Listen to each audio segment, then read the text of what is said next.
वैसे तो लोगों का जाना कम ही होता है, मगर मुआशियात के तुलबा की हैसियत से मेरा आपको मशवरा होगा कि ज़िंदगी में एक दफ़ा स्टॉक मार्केट का चक्कर ज़रूर लगाइएगा। वहाँ की न सिर्फ दुनिया मुख्तलिफ है, मगर चलते फिरते एक नई बोल चाल भी सीखने को मिलती है। जैसे वहाँ एक लफ्ज़ बहुत राइज है, शॉर्टिंग स्टॉक।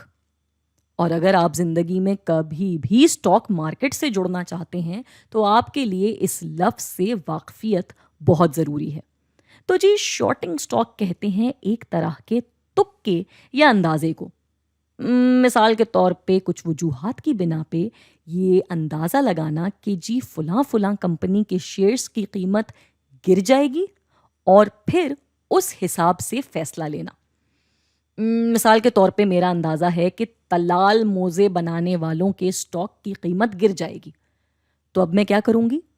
मैं ये करूँगी कि एक ब्रोकर के पास जाऊँगी, यानी वो शख्स जो बाज़ार में स्टॉक खरीदने या बेचने में मदद करता है, और उससे कहूँगी कि ज़रा मुझे तलाल मोज़े वालों का एक शेर किराए पे दे दो। फ़र्ज़ करते हैं कि वो मुझे पहले से जानता है, इसलिए वो मुझ पे भरोसा करके मुझे वो एक शेर उधार पे या किराए पे दे देता है।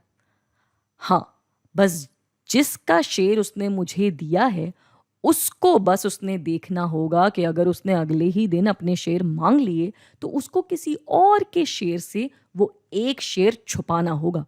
अब मेरे पास तो आ गया वो शेर जिसको मैंने बाज़ार में बेच दिया ₹100 का, और अगले दिन मेरा अंदाज़ा हो गया दुरुस्त।